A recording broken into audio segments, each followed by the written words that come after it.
Shalom à tous, Shavua Tov à toutes et à tous. J'espère que vous allez bien. Et donc, on change d'horaire aujourd'hui. Le Rav Fisson avait un petit contretemps. Et voilà, aujourd'hui, on va parler d'éducation.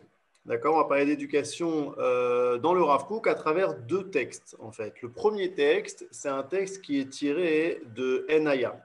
Enaya, c'est l'œuvre du Rav Kook qui, en fait, commente les Haggadot de la Gemara.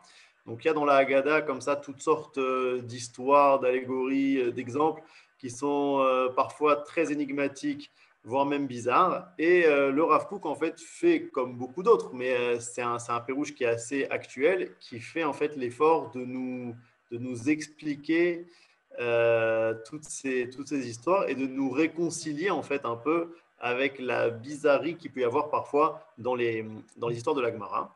Donc, ça, c'est le premier texte qui va surtout parler de la manière d'enseigner la Torah aux jeunes enfants. Et le deuxième texte, c'est une lettre ouverte du Rav Kook qu'il a publiée dans un journal en 1909 où il parle là-bas de manière un peu plus large en fait du sens, du but du système éducatif. Mais ça, en fait, on y arrivera un petit peu plus tard. Donc, le premier texte, je vous fais un partage. Le voilà. On commence avec une Gemara dans Masechet Brachot, et qui dit comme ça, c'est tout en haut, en gras. Amre deve Rabbi Yanai. Maïdirtiv kimitz chalav yotzi chema vegomer. Donc, on dit dans le Bet Midrash de Rabbi Yanai, quelle est l'explication du verset? Alors, c'est un verset dans Mishlé. Mishlé, c'est un texte qui a été écrit par Shlomo Ameler. Comme son nom l'indique, Mishlé, ça veut dire des Meshalim, donc toutes sortes d'exemples. En français, on le traduit par les proverbes. Et il y a un passouk qui dit comme ça, hein, de la pression du lait sortira le beurre. Très bien. Et la Gemara se sert de ce passouk pour faire un enseignement assez original. Elle dit comme ça, et juste ici, Bemi ata motse chema shel Torah, Bemi shemeki chalav sheyanak misdeimo alea. Chez qui tu trouves le beurre de la Torah? Eh bien, chez celui qui vomit le lait qu'il a tété du sein de sa mère sur elle. Donc, c'est un petit peu bizarre. D'accord? Alors, c'est bizarre. Hein, alors, le beurre de la Torah, c'est quoi le beurre? C'est un petit peu comme on dit en français, la crème de la crème. C'est-à-dire le meilleur, quoi. Le meilleur, l'élite, en fait. Donc, chez qui tu trouves des Talmidei Chachamim, donc des gens qui ont une Torah, mais une Torah la meilleure, on va dire, eh bien, hein, c'est chez ceux qui vomissent le lait qu'ils ont tété du sein de leur mère sur elle. Très, très spécial. Et donc, c'est vraiment, on parle d'éducation, mais c'est aussi l'occasion, en fait, de rencontrer ce genre de texte qui, finalement, c'est vraiment génial. À chaque fois, on se dit, mais qu'est-ce que cette Gemara vient nous dire? Dans le meilleur des cas, on dit, bon, on ne comprend pas. Dans le pire des cas, on dit, mais c'est complètement pas actuel, ça ne peut pas nous parler, etc. Et en fait, on voit à travers l'explication du Rav Kook que finalement, ça rentre extrêmement bien dans les mots de la Gemara et que le message est tout à fait actuel. Et donc, le Rav Kook explique comme ça. Rabim hem a pédagogim המתנסים להביא דרכים להקל את עול הלימוד וחושבים שיביאו ברכה לעולם בהקנותם את הידיעות והלימודים התוריים באופן קל, שלא יצטרך האדם להיות עמל בהם. Donc je viens de lire les trois premières lignes qui dit comme ça, nombreux sont les pédagogim, vous l'aurez compris, c'est les pédagogues, on va dire, les éducateurs, amitnasim, qui s'élèvent, les avid rachim les hakel et tol alimoud, qui veulent en fait amener des moyens pour faciliter le joug de l'étude, faciliter la difficulté en fait de l'étude. Okay, ça veut dire c'est très très dur eh bien pour des jeunes enfants. On parle donc des enfants qui arrivent à l'école, donc après l'âge de 6 ans, ça commence vers 6 ans où on s'assoit en fait dans une classe et on apprend, on a un enseignement. Et c'est parfois difficile. Comment est-ce qu'on va lui faire apprendre ces tables de multiplication? Comment est-ce qu'on va lui apprendre à lire, à écrire, à connaître toutes sortes de domaines, etc., que ce soit dans le domaine du profane, du rôle, comme dans le domaine du Kodesh. Ok, on est face à une difficulté. Et donc, on a comme ça, à l'époque du Rav Kook, et c'est toujours vrai aujourd'hui, toutes sortes de gens qui essayent de trouver des moyens de faciliter cet apprentissage. Par exemple, ils vont apprendre l'étape de multiplication en chanson. Ça veut dire qu'en fait, l'élève, l'enfant, ne va pas se rendre compte qu'il est en train d'apprendre. On va lui faire toutes sortes de jeux comme ça, peut-être même des jeux de rôle, des jeux de théâtre, des trucs avec des couleurs. Aujourd'hui, on va se servir sûrement d'écrans, de tablettes, etc., pour que l'enfant pense qu'il est en train de jouer et que donc il soit vachement volontaire, etc., alors que finalement, le but, c'est qu'il apprenne quelque chose. Et donc, il y a toutes sortes de théories d'éducation qui vont dans ce sens-là. Et nous dit comme ça le Rav, et donc donc ces pédagogues-là, ils pensent qu'ils amènent beaucoup de bénédictions au monde, puisque finalement, on pourrait dire que ça marche. Ça veut dire qu'au final, de manière extrêmement facile, l'enfant va pouvoir te réciter toutes ces tables de multiplication. Ça, c'est dans le domaine du Chol. Il va pouvoir te réciter une tonne de Mishnayot dans le domaine du Kodesh, etc. Et donc, voilà, on voit qu'en fait, on a réussi à ce que l'enfant acquiert des connaissances sans qu'il ait eu besoin de passer par la case effort. Par la case effort, par la case donc qui est une case difficile, quoi. Sueur, et donc pas forcément de le vouloir, difficulté, etc. Et donc, ils se disent, OK, c'est génial, on a contourné la difficulté pour arriver au but. Nous dit le Rav, à Toelet Adavar, c'est le deuxième paragraphe, Ena Ela Matre. L'utilité de cette chose-là, de cette pensée-là, n'est en vérité que erronée. Pourquoi? Ki ayediot lo titmadadna alpi kamutam ki alpi echutam. Car la connaissance ne se mesure pas selon la quantité, mais selon la qualité. Et qu'est-ce que c'est la qualité d'une connaissance? De alpi omek havana vecharifut hashimush baem l'école chefetz.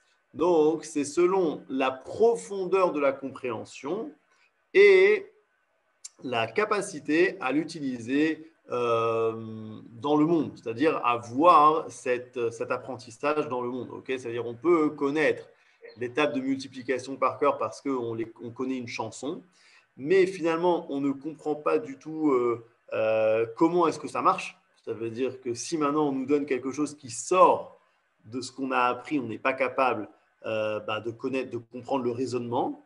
Et deuxième chose, de voir cet apprentissage-là dans le monde. Ça veut dire, une fois qu'on a besoin de calculer quelque chose, eh bien, si la connaissance elle est seulement superficielle, ça ne va pas tellement nous aider. Et donc, ce qui compte en fait, c'est la qualité de l'apprentissage et pas seulement sa quantité. Et donc ça, c'est vrai dans tous les domaines, mais encore plus dans le domaine du Kodesh, le domaine de la Torah. Et Beyoter, Belimudei HaTorah, Alpi Godel HaRoshem Shepoalim Alalomed, Leinyan HaTechuna Shel HaMusar, HaMa'asim HaTovim, Veyirat Hashem HaTeora. Donc pourquoi est-ce que c'est aussi encore plus important dans le Limoud Torah? Parce que dans le Limoud Torah, finalement, c'est un limoud qui va alpi godel à rochem selon l'impression, l'influence que ça va avoir sur celui qui l'étudie. C'est-à-dire que lorsqu'on étudie une sagesse profane, ça peut avoir une influence sur nous, certes, mais pas sur toute notre personnalité. Ça veut dire que, par exemple, quelqu'un qui va étudier les mathématiques en profondeur, etc., c'est très possible que ça va lui changer sa manière de comprendre certaines choses dans le monde, ça va lui formater son intelligence d'une certaine manière, etc. Mais dans le Limud Torah, ça va être beaucoup plus large parce que ça va aussi rendre la personne plus morale. C'est ce qui a marqué ici, les Inyan Atruna Shel Moussar. C'est-à-dire que quand j'étudie des Mishnayot, eh bien, c'est aussi censé impacter mon monde moral. Ama Asim, aussi mes actes. Quand j'étudie la Torah, bah, du coup, je vais avoir des actes qui sont différents. Okay, je vais savoir que telle chose est permise, l'autre est interdite, etc. Veyirat Hashem Ateora et mes aspirations finalement. Yirat Hashem, la crainte de Dieu, c'est quelque chose de très large. Ça veut dire, c'est finalement mon ashkafat olam, ma vision du monde presque. Et donc c'est beaucoup, beaucoup plus large. Donc ça veut dire, dans le Limud Torah, étant donné l'impact que le Limud Torah doit avoir sur la personne, si les connaissances sont superficielles, alors l'impact qu'il y aura sur la personne sera aussi superficiel. Il va pas, en fait, ça ne va pas finalement rentrer aussi profondément que c'est censé le faire. Ubezot yeh moil rak alimut she'eno ba bedrachim kalim venochim liklot. Alors, j'ai oublié de dire que dans Enaya, le Rav Kook, en fait, bien sûr, son but, c'est d'expliquer la Gemara, qu'on a déjà tous oublié, c'est celui qui vomit le lait de sa mère, etc. Mais avant d'expliquer, en fait, il fait toujours une introduction. Donc là, on est dans l'introduction, en fait. Donc, troisième paragraphe, Ubezot yeh moil rak alimut she'eno ba bedrachim kalim venochim liklot ki al yede hayegia ve'avoda sichlit mit'ale adam lemidot na'alot ve'liot note el ha'sechel ve'el kol divrei kodesh ve'ahava ve'chatzlev ve'alimut poel alav liot kulo natun ve'masur lelimudav. Donc, comment est-ce qu'on arrive à cette situation où l'apprentissage, en fait, a une grande influence, a un grand impact sur la personne, nous dit le Rav Kook, Bezot yeh moil, pour cela, ce sera utile. Comment ça marche? Seulement le limoud, l'étude, qui ne vient pas par des moyens faciles et agréables à capter. Okay? Mais quoi? Qui a lié à Yegia, mais par les efforts, la avoda sirlit, par un travail intellectuel. Il n'y a que comme ça que l'homme, mit'ale adam les midot naralot, que l'homme en fait s'élève. Liot noté el asechel, qui va pouvoir pencher vers son côté intellectuel et pas vers son côté matériel. Ve'el kol divrei kodesh be'ava ve'chafetzlev, et par tout ce qui est sainteté, spiritualité, avec amour et désir profond. Donc, qu'est-ce qu'il nous dit ici le Rav? Il y a comme ça une phrase, et dans Pirkei Avot, je crois, à Adam les Amal Yulad, et l'homme a été créé pour faire des efforts.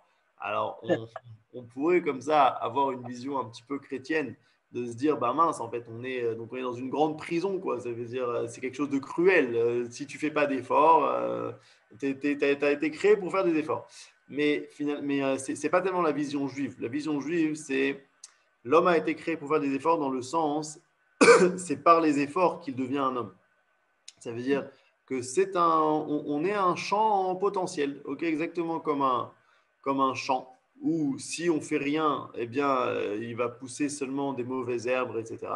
Eh bien, si on laboure ce champ-là et qu'on fait des efforts, eh bien, il va pousser des fruits. Et c'est comme ça, en vérité, qu'on atteint même le bonheur et la joie. C'est-à-dire que quelqu'un qui pense que le but, c'est seulement de pouvoir se reposer tout le temps et ne faire aucun effort, etc. On le sait tous, un mois de vacances, c'est sympa. Un an de vacances, c'est le cauchemar, c'est l'enfer.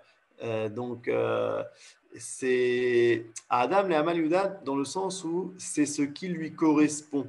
C'est-à-dire que pour qu'il soit justement, pour qu'il se réalise, eh bien, c'est justement par les efforts. Et nous dit ici le Rav Kook que sans les efforts, finalement, on reste quelque part enfermé dans notre côté matériel. On reste esclave peut-être même de la bassesse de notre personnalité. Alors que par les efforts, on peut justement s'élever. C'est ce qu'il dit ici, que seulement par les efforts et la avoda intellectuelle, l'homme s'élève à avoir des midot nalot. C'est comme si l'homme s'affinait en fait. On peut s'affiner justement par ces midot-là, par ces efforts-là, je veux dire. Et c'est vrai dans l'étude. Ça veut dire que grâce à une étude qui nous fait faire des efforts, qui nous fait nous dépasser, eh bien, on arrive à beaucoup plus se réaliser et à beaucoup plus rentrer ces connaissances-là de manière profonde en nous. Et jusqu'à ce que finalement, il se passe ce qu'on veut qu'il se passe, c'est-à-dire que le limoud ne soit pas seulement extérieur, mais devienne en fait, fasse partie de notre volonté. C'est ce qui a marqué ici. Liot noté à la sechel, donc finalement il tend vers l'intellect. Ve'el kol divrei kodesh be'ahava ve'chafetz lev. C'est-à-dire que c'est un petit peu contre-intuitif de se dire que si on fait faire à un enfant des efforts, alors ça va être dur pour lui, et la seule chose qu'il voudra, c'est partir. Donc partir de l'école, partir du cours. Et en vérité, ce qui se passe, c'est l'inverse. Alors, pas forcément tout de suite, il faut qu'il y ait une certaine maturité, etc. Mais ce qui se passe, c'est en vérité l'enfant qui fait des efforts et qui commence à un moment, il y a des âges pour tout, et la grande difficulté va être de mettre les bons efforts au bon enfant, à la bonne période. Mais en tout cas, lorsque l'enfant goûte au résultat des efforts, c'est-à-dire aux fruits finalement. Donc, il laboure son champ, il fait des efforts et finalement, à un moment, il voit que ça a une influence sur lui qui est très, très bénéfique et très agréable. Eh bien, il devient justement amoureux de l'effort en fait. Il devient et il se dit qu'il ne veut pas forcément apprendre les choses comme ça en jouant, etc. Mais qu'au contraire, c'est l'effort qui le fait se réaliser et il s'en rend compte jusqu'à ce que Kol divrei kodesh be'ahava, avec amour, vechafetz lev et désir du cœur. C'est-à-dire qu'il ne va pas en cours parce qu'il est forcé, mais parce que ça a créé en lui un amour et un désir de continuer. Ve'alimut boel alav, et donc cette étude-là, elle l'influence, liot kulo natun de masul elimudav, et d'être totalement voué à son étude. Et quatrième paragraphe, Alken, Tetse me'alimud, she'al yedei hayegia davka, omek ha'avana ve'hayedia haberura, im ha'peula haretsuya le'avodat Hashem ve'yirato ve'chol ta'arat amidot. C'est pourquoi seulement donc sortira d'une étude qui est seulement par des efforts la profondeur de la compréhension, ve'ayedia brura, la connaissance claire, ima peula retsuya le'avodat Hashem, avec l'influence qu'elle doit avoir sur la personne. Aval alimudim anichnasim beofen kal, belo yegia be'avoda kebira, yisharu leolam shitrim vekefuim omdim michuz lenafsho shel adam apenimit, vepoalim meat al ma'asav ve'al yetzrei levavo. Mais l'étude qui est rentrée dans l'homme de manière facile, donc par des jeux, etc., sans effort, eh bien, resteront pour toujours superficiels, dans la périphérie de son identité, de sa personne, et ne va pas tellement influencer ni ses pensées profondes, ni même ses actes, ni même ses yetzarim, ses instincts, etc. Ça restera dans une périphérie. Il sera capable de ressortir en fait là, de manière par cœur comme ça ce qu'il a appris, sans que ça change sa personnalité. Et donc tout ça c'était une introduction pour en fait maintenant expliquer le texte de la Gemara lui-même. Et donc il nous dit comme ça le Rav Kook, Alken, c'est pourquoi Chema shel Torah, le beurre de la Torah, Abarour ve'amufrar sheba.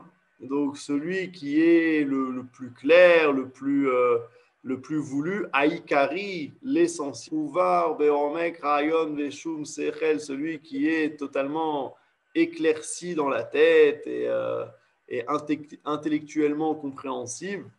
Ve'amarbe omet zanefesh, et celui qui justement rajoute de la force psychologique. Beirat Shamaim Vedarke Kodesh, donc qui fait en fait toute cette Torah-là qui influence toute la personne dans tout son être. Bemi Timtsam, chez qui tu la trouves? Rag Bemi Shenit Gadel Al Avodat Torah Be'amal. Seulement chez lui, c'est chez celui qui a grandi par un limud Torah avec effort. Vekana otam bedrachim kevushim, et qui a acquéri ses connaissances par des chemins qu'il a dû conquérir par l'effort et le travail. She'amdulo leitrachek mina yaldut vekol ga'agaoula. Et en fait, ce chinour là, cette éducation là qu'il a reçue, ça a fait qu'il s'est éloigné de l'enfance et de tout ce que ça comporte.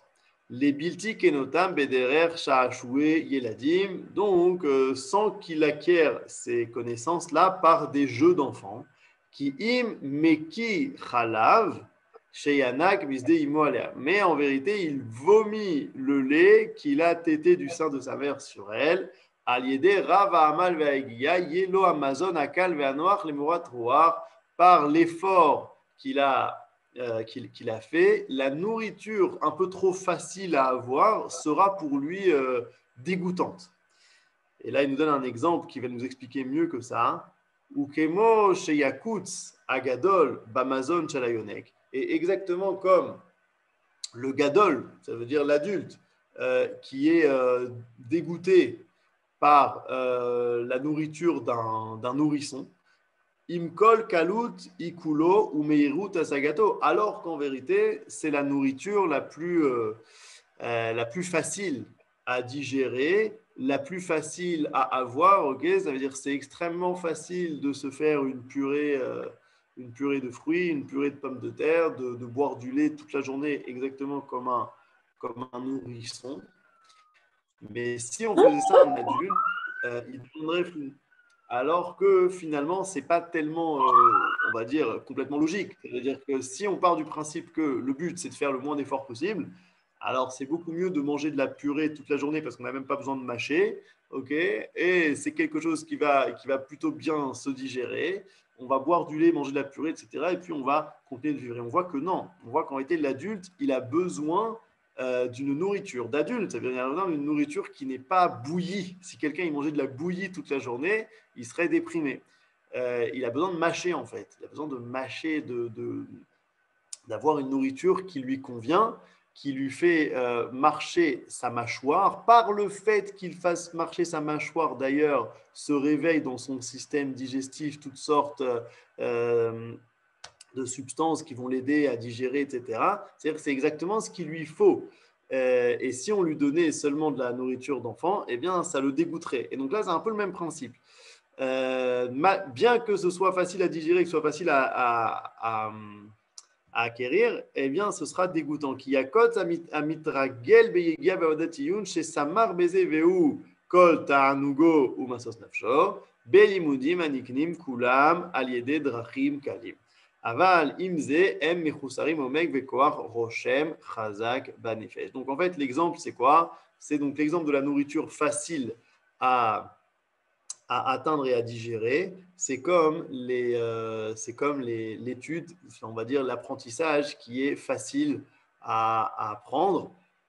Au final, un adulte, quelqu'un qui a appris la valeur de l'effort, il est censé rejeter ça. Et donc, c'est comme ça qu'il explique la Gemara. Chez qui on trouve le beurre de la Torah? Chez celui qui vomit le lait qu'il a tété du sein de sa mère sur elle. Donc, le lait qu'il a tété du sein de sa mère, ça symbolise l'enfance, ça symbolise la facilité à atteindre sa nourriture, mais en fait, il vomit tout ça justement. Il n'en veut pas. Pourquoi il n'en veut pas? Parce qu'il a justement compris la valeur de l'effort. Donc ça, c'est le premier point que je voulais voir aujourd'hui, qui est un petit peu aussi un contre-pied de ce qu'on aurait pu penser. On aurait pu se dire que c'est justement une super bonne chose d'apprendre aux enfants de manière facile, avec une nouvelle technologie, etc. D'ailleurs, on pourrait un petit peu extrapoler avec ce qu'on appelle la philosophie du smartphone. Okay, ça veut dire que le smartphone et les tablettes, etc., ce n'est pas seulement une technologie, mais il y a toute une philosophie derrière. La philosophie, en fait, de rendre les choses faciles pour l'homme. Et bien sûr qu'il y a une valeur là-dedans. Okay, c'est très très bien qu'on ait inventé, c'est très bien que la technologie facilite la vie de l'homme. C'est une partie d'une mitzvah qui a été donnée à Adam Arishon de travailler le Gan Eden. Ça veut dire qu'il faut faire sortir, de la même manière qu'on fait sortir notre potentiel au réel, eh bien on doit faire sortir le potentiel du monde aussi. Et ça passe par la technologie. Mais on va dire que la technologie doit rester dans un cadre d'aider l'homme. Et lorsque la technologie vient finalement asservir l'homme et le rendre encore plus esclave de sa bassesse et ne lui permet pas en fait de sortir son potentiel, mais au contraire de le gâcher, alors là, on a un problème, on a une technologie qui a dépassé en fait son cadre. Et donc, c'est le grand débat sur l'utilisation de ces technologies-là. Et je pense qu'on est en fait au début de tout ça. Ce n'est pas encore très clair. C'est pas encore très clair à quel âge est-ce qu'on peut donner un smartphone à un enfant, quels effets ça va avoir sur lui, etc. C'est un débat qui est ouvert. En tout cas, ça pourrait être contre-intuitif de penser qu'il faut justement qu'il y a une valeur à l'effort dans l'éducation, mais là, le Rav Kook nous le dit clairement et je pense que c'est quelque chose qu'on peut prendre aujourd'hui, c'est sûr, dans les systèmes éducatifs, de garder finalement la valeur de l'effort. Après, bien sûr, il faut savoir comment le faire, il faut savoir le faire avec que bien sûr que l'enfant soit volontaire et que ce soit adapté à chaque âge, etc. Mais ne pas vouloir tout de suite courir vers des solutions de facilité. Ça, On peut dire quelque chose. Ken. Toutes les technologies, c'est le but de faciliter, que ce soit même dans l'agriculture. Hein, avant, il y avait le bœuf avec la charrue. Maintenant, c'est tout pour faciliter. Ça ne veut pas dire que c'est pas bien labouré. Ça ne veut pas dire que alors l'agriculteur ou celui qui étudie, il fait un autre effort. Il ne fait pas le même effort, il fait un autre effort. Mais toujours, il y a ça. C'est le but de la technologie, c'est à l'homme de trouver comment il fait un effort avec la nouvelle technologie. Il ne peut pas revenir en arrière. Et par exemple, je vais prendre par exemple l'étude du Talmud. Maintenant qu'il a été traduit aussi le Talmud, parce que justement, ça marche plus de faire, enfin peut-être encore dans quelques yeshivot, de faire lire l'araméen aux enfants. Maintenant, il y a une autre possibilité. Alors, ils feront l'effort ailleurs. Alors, Je parle du Stenzalz, par exemple, ouais. Qui a Alors, traduit. je suis d'accord et pas d'accord. C'est-à-dire que concernant l'agriculture, etc., je pense que c'est ce que j'ai dit. C'est-à-dire que, bien entendu, il y a une valeur énorme à, la technologie, aux avancées technologiques. C'est une partie même du but de l'homme. Et lorsqu'on décrit, par exemple, quand on a vu les Ilchot Mashiach, on décrit le monde idéal comme un monde où réellement il n'y a pas de difficulté trop grande au niveau de la matière. Donc c'est quelque chose de très important, c'est sûr. Maintenant, au niveau de l'apprentissage, eh bien, il faut voir. Il faut voir est-ce que au niveau de la technologie, ça va nous aider à garder en fait un apprentissage qui va être positif ou pas. Et concernant Stenzhals, etc., dans énormément d'yeshivot, on fait très attention à quand est-ce qu'on l'utilise et comment on l'utilise. Ça veut dire c'est comme ça. Disons, pour ceux pour qui le maximum d'efforts possible, ce sera d'étudier une Gemara traduite, etc., etc., alors c'est très bien. Mais ceux pour qui ce sera finalement une antichesse et une facilité et un raccourci dans leur étude, ce sera très mal. D'accord? Donc en fait, c'est toujours la même chose. C'est-à-dire, la technologie, elle est, on va dire, parvée, pas forcément positive, pas forcément négative. Et la question, ça va être comment est-ce qu'on l'utilise. Et sur Stenzhals, c'est pareil que, c'est pareil que pour tout. Et comme sous Einstein, etc. Ça veut dire qu'il va falloir faire attention à qui on le donne, comment on le donne, etc. Et il y a énormément d'endroits qui n'utilisent pas Stenzhals et qui continuent à apprendre l'araméen à des enfants. Et ça se passe très bien Il et y a ça même marche. Et justement, ne pas tomber dans la dévalorisation de notre génération et de dire, bon, ah, on peut plus, aujourd'hui c'est trop difficile de faire comme ça, alors on va leur faire un truc plus facile. Attends, viens on regarde, viens on essaye, viens on voit et de ne pas tomber trop facilement dedans. Mais il y a pas de, je veux dire, le truc de l'araméen, il y a aucune, à part le fait de vouloir que l'enfant souffre devant l'araméen, ça n'a pas tellement d'autres buts, quoi, finalement. Ça ne rajoute rien, puisque quand on l'étudie en hébreu, c'est la langue Kodesh. L'araméen, c'est juste pour que l'enfant il souffre un peu, c'est tout. Non, je ne suis pas d'accord avec vous parce qu'il y a une valeur même dans l'araméen. C'est-à-dire que l'araméen, ce n'est pas une langue, ce n'est pas genre par hasard. Genre, si on avait été en galoute en Espagne, eh ben, notre Torah serait en espagnol, notre Gemara serait en espagnol. Et finalement, c'est un petit peu compliqué. Venez, on la met tous en hébreu parce qu'aujourd'hui, on parle plus hébreu qu'espagnol. Ou venez, on la met tous en français finalement. Non, c'est pas Bon, vrai. l'hébreu, L'araméen, hein, c'est la langue Kodesh, l'hébreu. C'est pas. alors, l'hébreu est la langue, la Lachon HaKodesh, et l'araméen n'est pas très loin du Lachon HaKodesh en fait. C'est-à-dire que l'araméen, ce n'est pas une langue comme les autres langues. Okay, il y a marqué comme ça que le Targum Unkelos, donc c'est la traduction araméenne de la Torah écrite, a été donnée au Mont Sinaï. D'accord? Alors que la traduction de la Bible en français du consistoire n'a pas été donnée au Mont Sinaï, a priori. Donc, ça n'a pas la même valeur. Et donc, il y en a qui disent que l'araméen, c'est l'inconscient de l'hébreu. Il y a toutes sortes d'explications de l'hébreu qui nous viennent de l'araméen. C'est-à-dire que les mots araméens ont eux-mêmes une importance. Et donc, c'est très, très important de connaître les mots d'étude Agmara d'Afka en araméen. Et ça apporte aussi à la compréhension. Donc, je ne suis pas complètement d'accord. Maintenant, attention, chacun là où il est. Ça veut dire que c'est très, très bien qu'il y ait des traductions, c'est très, très bien qu'il y ait des gmarottes avec des dessins, avec des schémas, etc., etc. Mais il faut savoir les utiliser justement à la bonne échelle, exactement aux bonnes personnes, au bon moment de leur étude et savoir s'en détacher dès qu'on augmente de niveau. Il y a une autre question. Le sumérien, je ne sais pas ce qu'est le sumérien. Par contre, vous avez dit que ça justifie de ne pas boire du lait parce que ça donne des intolérances. Ouais, c'est très possible. Très possible. Ken. Raphaël, je me casse les dents sur cette Gemara. J'ai une question un peu épineuse. Est-ce que les enfants, j'ai 4 gosses, les enfants ont un rythme différent, ils se sèvrent eux-mêmes, ils arrêtent d'allaiter leur mère, d'accord?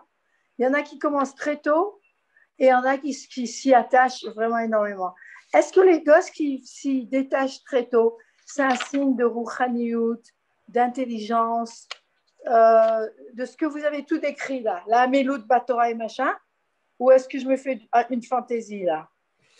Je ne peux pas savoir. Il peut y avoir plein de raisons. Ça peut être des raisons totalement physiques. Okay, ça veut juste dire que c'est pas le lait qui lui convient, etc., etc. Non, non, ils sont très heureux avec ça, mais ils veulent faire autre chose. Ils veulent s'amuser. Je sais pas. Je peux pas vous répondre à ça. Moi, je préfère rester juste dans l'idée que j'apprends de ce texte et pas forcément dans l'application directe. C'est-à-dire de dire, voilà, s'il y a un enfant qui a arrêté de téter, ça veut dire que du coup, il est plus prêt à étudier la Gemara.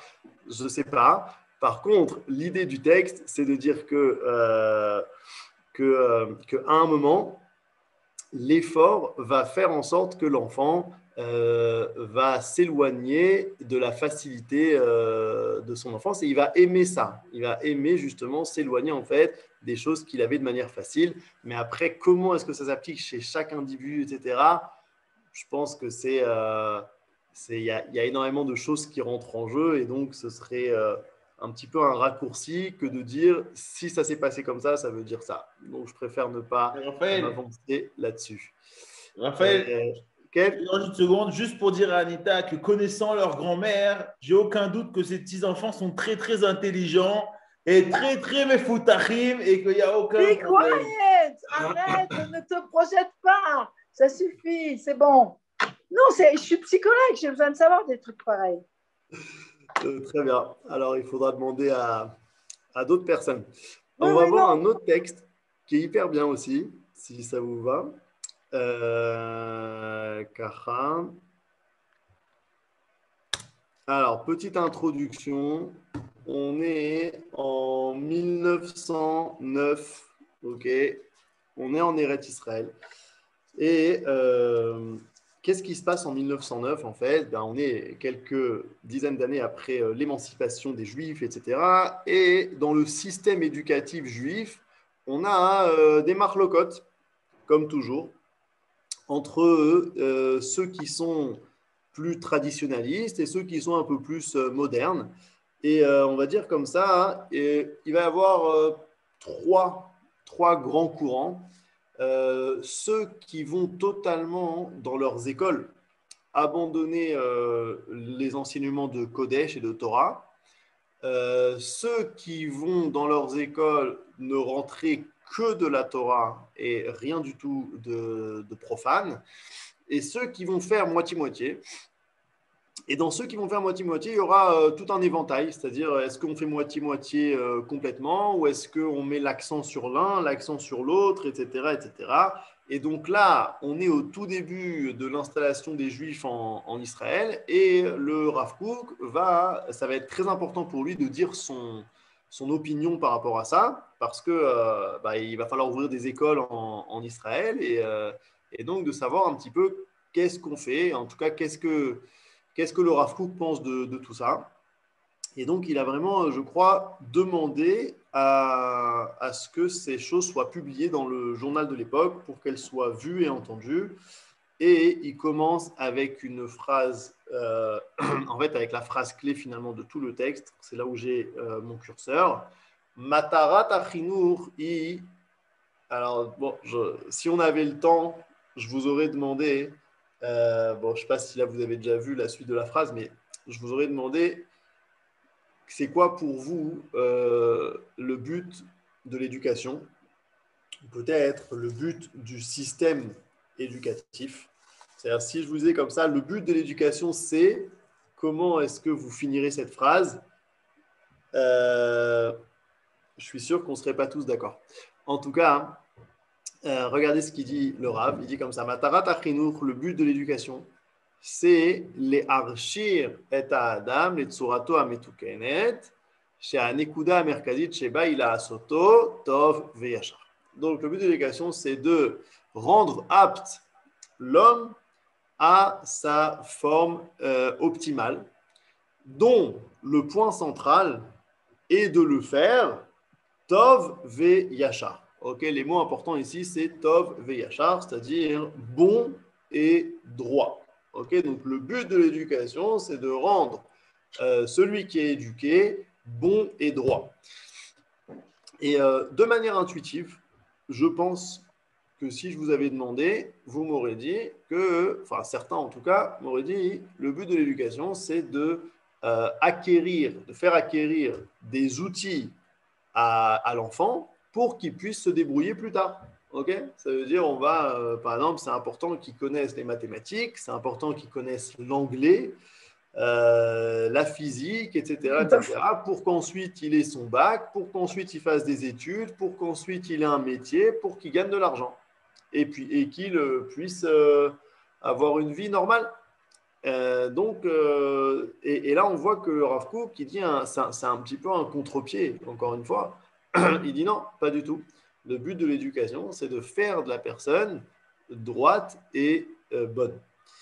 Mais az asher echel Avram Avinu likro beshem Hashem hayita lanu lenachala ki kol ma shetiye mushreshet belibo shel adam yoter akriya beshem Hashem ken yigdal tuvo veyoshro veye yoter meosher leatzmo ulachevra kula. Alors là, il va rentrer un autre concept, c'est le concept de l'ikro beshem Hashem. Okay? L'ikro beshem Hashem, ça veut dire connaître les idéaux divins, réaliser les idéaux divins. Et il nous dit comme ça, depuis Avraham Avinu, en fait, qui est le premier, quand on dit le premier monothéiste, dans le sens, la première personne à avoir un contact avec le Créateur, en tout cas dans un projet national, etc., eh bien, on voit que Avraham Avinu, il représente donc la Midat HaChesed. Et en fait, la question, c'est est-ce que quand on fait de la bonté, quand on fait du chesed, on reste au niveau humain, ou est-ce que le fait de connaître les idéaux divins, ça va transcender en fait cette midat à chesed? Ça veut dire quoi? Ça veut dire qu'on peut être quelqu'un de bon et de droit, mais rester au niveau humain. C'est-à-dire, c'est quoi le bien pour moi? Okay, c'est quoi la droiture pour moi? Ça veut dire, c'est bien sûr que tu es quelqu'un de bon et de droit, mais ça reste finalement, on va dire, asservi à ta compréhension humaine. Alors que quelqu'un qui a comme base ce qu'on appelle ici la Kriya Beshem Hashem, eh bien, lui, ce sera un chesed, on va dire Tov Veyachar, mais qui a une base divine. Donc, c'est beaucoup plus grand, beaucoup plus transcendant. Et le deuxième paragraphe, Knesset Israël nitiachada mikol haumot le'arim berama et adegel shel ha'achlata azot ba'olam she'atov ve'ayosher shel adam hi atachlit hayoter nisgava shelo. Donc Knesset Israël, c'est-à-dire Am Israël, il a pris comme but, en fait, on lui a donné comme but d'être celui, la voix dans le monde qui va dire en fait que le but de l'homme, c'est justement le bon et le droit. Et que, à Kriya Beshem Hashem, la connaissance de Dieu, c'est une base pour être réellement bon et réellement droit. D'accord? Vekaasher le tachlit ashrashat akriya Beshem Hashem belev venefesh beyachid ubauma mirtala darush talmud kavua. Maintenant, pour rentrer, pour insérer justement le fait d'être bon et d'être droit sur une base de connaissances divines, pour cela, il faut une étude fixe depuis l'enfance. C'est ce qui a marqué ici, Darush Talmud Kavua, Mishachar Talayadut El Adam, depuis l'enfance. Alken, Lakar, Makam, Berosh, Chinucha Israeli, Talmud Torah. C'est pourquoi ce qu'on appelle le Talmud Torah, donc le système éducatif juif, qui est extrêmement ancien et extrêmement pionnier. Ça veut dire qu'il a commencé à une époque où l'humanité n'avait pas encore mis de valeur tellement sur l'éducation des enfants. Okay, les enfants, ça servait à aider les parents au champ, etc., etc. Et le fait de dire non, on va prendre tous les enfants, on les met dans une salle de classe avec un enseignant, etc., ça, c'est quelque chose où Am Israël a été le pionnier total et avec une très, très grande importance là-dessus. On voit comme ça, il y a marqué dans Ilchot Bet Abechira que si, on va dire, demain, le Bet Amikdash doit se construire, eh bien, tout le monde doit abandonner ce qu'il est en train de faire pour pouvoir aller construire le Bet Amikdash, à l'exception des enfants qui sont en train d'étudier la Torah et donc de l'enseignant. C'est-à-dire que l'enseignant qui est en train d'apprendre la Torah aux enfants, lui, il n'a pas le droit d'aller construire le Beth Amikdash, il doit continuer. Donc on voit ici la prépondérance et la valeur Et nous dit le Rav ici, Vedavka Talmud Torah velo yediot acherot. Et on parle dans le Talmud Torah justement de connaissances de Torah et pas de connaissances profanes. Shen mataratan ki im leachshir et adam le milchemet achaim velo laasoto tov veyashar lifnei Hashem ve'adam. Pourquoi? Parce que les connaissances profanes, en fait, à quoi elles servent? Elles servent à rendre apte la personne à ce que le Rav Kook appelle ici milchemet achaim, la guerre de la vie. Ok, c'est vrai que la vie, c'est un peu une guerre et qu'il faut, il faut savoir s'en sortir, il faut avoir des outils pour s'en sortir et plus on a d'outils et plus cette guerre-là sera moins difficile. Et malgré tout, il nous dit que c'est pas rendre la personne forcément bonne et droite et que donc cette volonté-là de rendre la personne prête à la guerre de la vie a toujours été secondaire Béam Israël. Zoti aderech ha'atika asher ba alchu avotenu me'olam ve'al pi derech ze nishmar shem Israël bichlal ve'izlichu gam asuperi sheyatzu migdolei adorot hametzuyanim me'orei or be'ad ha'uma uve'ad kol ha'olam kulo achsharat ha'adam. Donc, alors, avant de lire cette phrase, juste ce qu'il a dit ici, c'est que ce derech ha'atika, là, cette tradition d'avoir un Talmud Torah, c'est quelque chose qui marche. Ça veut dire que ça fait quand même des milliers d'années. Et donc, et on voit ce que ça a fait. On voit ce que ça a donné. On voit que ça a gardé l'identité d'Israël, que ça a donné certaines personnes qui sont devenues des génies pour la nation et même pour le monde entier. Qui sont d'ailleurs devenus des génies, pas seulement dans la Torah. Ça veut dire qu'il y a on n'est pas contre le profane, pas du tout.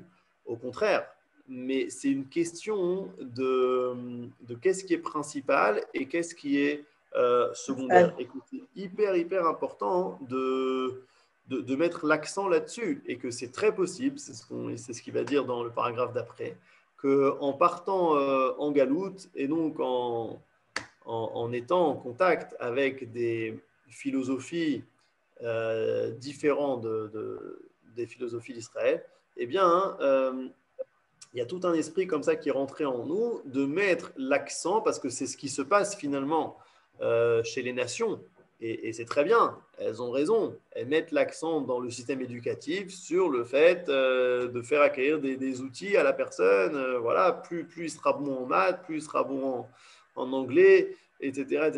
Et mieux ce sera pour lui, et ça part d'un bon sentiment, et il y a quelque chose de juste là-dedans.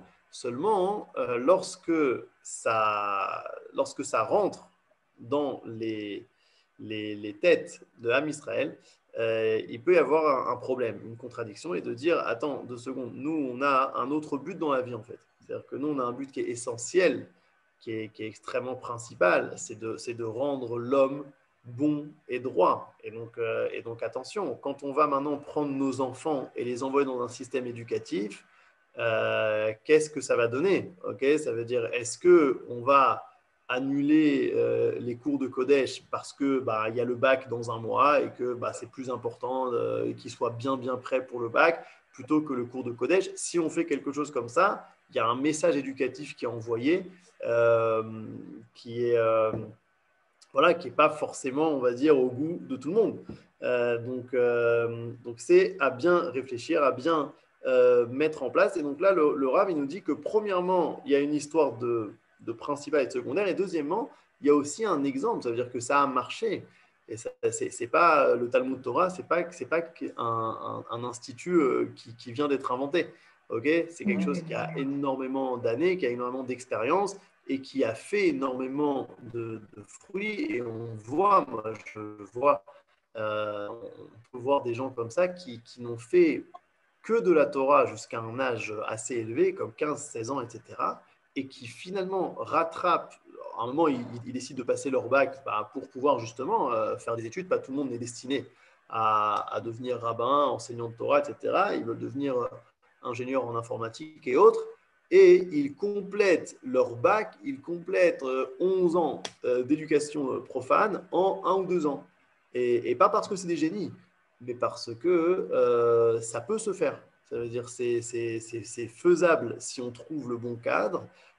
parce qu'en général, la Torah a créé des gens qui savent étudier, qui se connaissent, qui ont des méthodes et qui savent réfléchir et qui finalement vont pouvoir utiliser ça dans le monde du Chol de manière beaucoup plus rapide.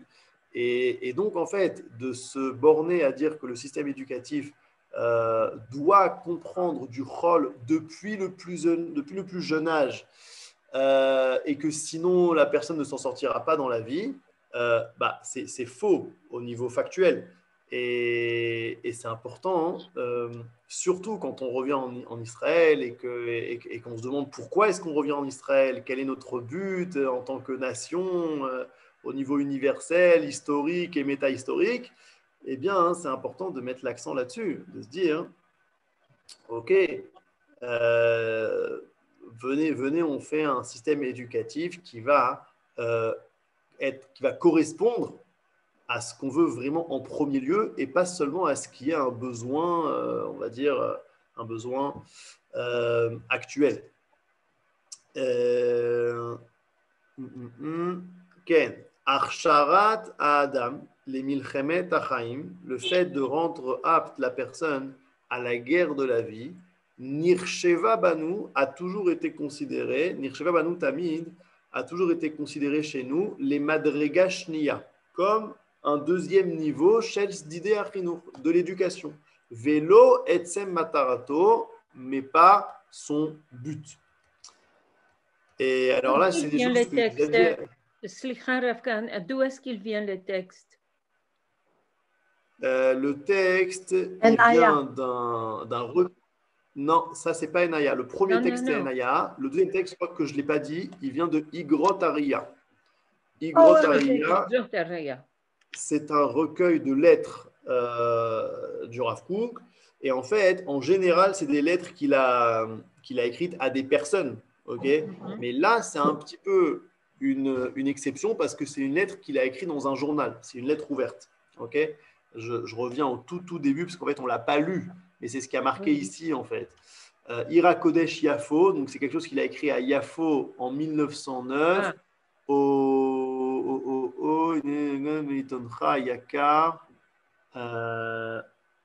Ok, il n'y a pas marqué ici le nom du journal, mais moi je l'ai. C'est le journal qui s'appelle Achavat Tzelet. Achavat Tzelet, c'est le journal de l'époque.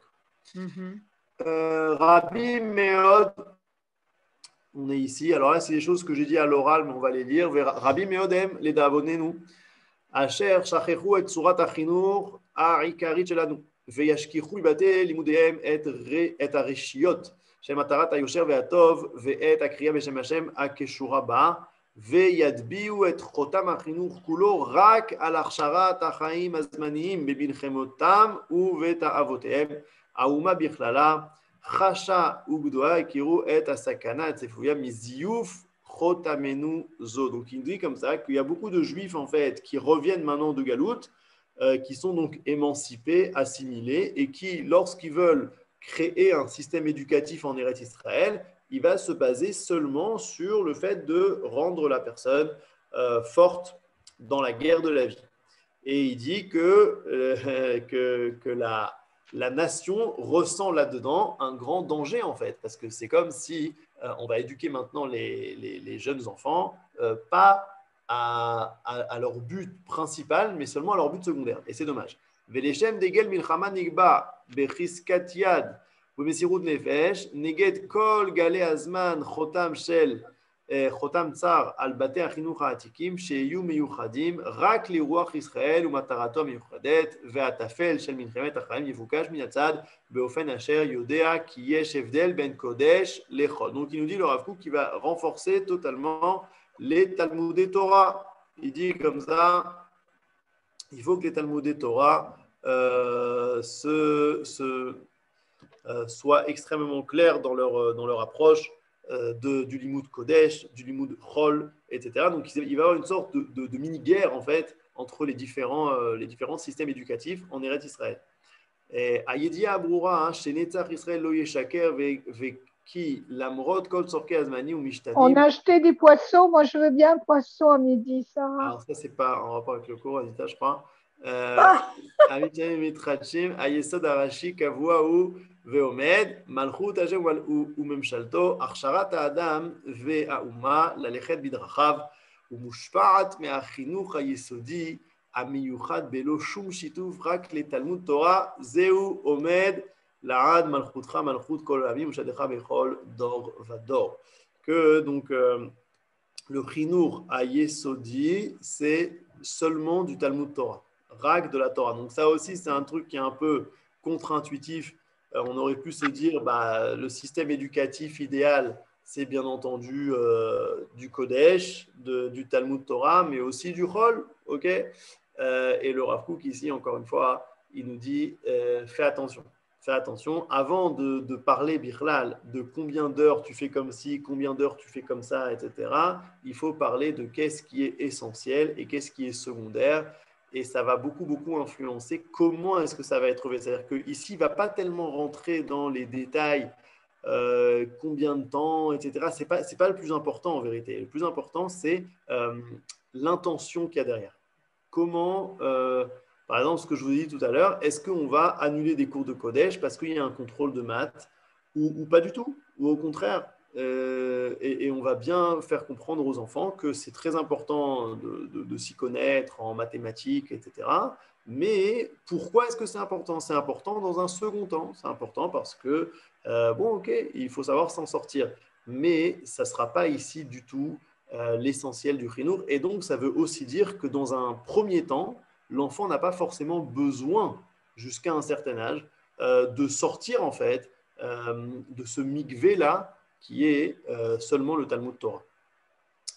Et Mosdot ha'atikim miminze yeshtanu begola ayede roe Yisrael geone tzadike adorot ubeyoter beret hakodesh makom hamiftzar leruach hamenu hayesodi larad ubehem nitpaer sela gamele asher achaim erbidu alehem et akifam והם מרגישים לחץ כבד ברוחם מדאגת החיים הזמניים של ביניהם. אוקיי, 2 secondes. והרשו להם לצרף לתכונת החינוך חול אל הקודש. Donc il dit comme ça, Baruch Hashem, il y a beaucoup de Talmud Torah qui sont des Talmud Torah totalement seulement Torah, aussi bien en Chutz Laaretz qu'en Eretz Israël. Et il faut aussi respecter ceux qui, on va dire, à cause de la difficulté actuelle de la vie, se sont dit, bon, il faut quand même rentrer du Chol dans le Talmud Torah, il n'y a pas de problème, il faut juste savoir que ça vient d'une certaine difficulté, peut-être même d'une certaine faiblesse, etc. Mais surtout que même cela, Al-na yishkechu, qu'il n'oublie pas, ki tseruf ze tsarir shmira gdola, que le fait de rassembler maintenant le Limud Torah et le Limud Kodesh, il a besoin d'une très grande prudence. Shelo yavo adava l'idée ziyuf amadvea achinuchit shelanu bichlal, qu'il n'y ait pas d'inversement des valeurs, okay? Qu'on ne mette pas maintenant plus d'importance sur le Limud Chol que sur le Limud Kodesh. Vezet tsarir bekol makom liot meshunan venikar, et il faut que ce soit connu et su, et encore plus en Eretz Israël, Asher bat tzarich leishtachlel ruchenu haikari. Ok, on est au tout début du renouveau du peuple juif en Eretz Israël, donc c'est très très important que les choses se fassent de la bonne manière.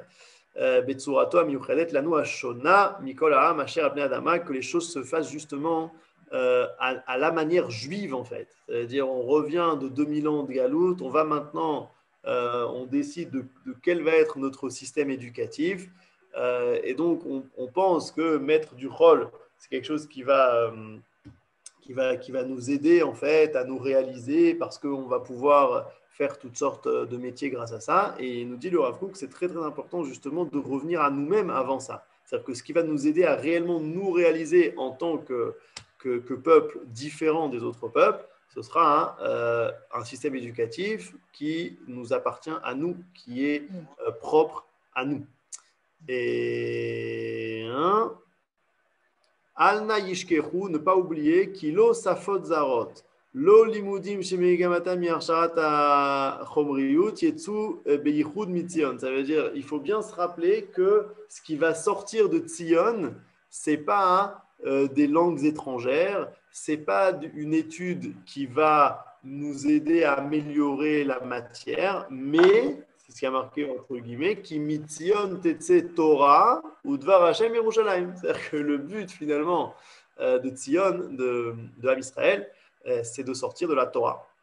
Et c'est là-dedans que nous, on est bon, et le reste est secondaire.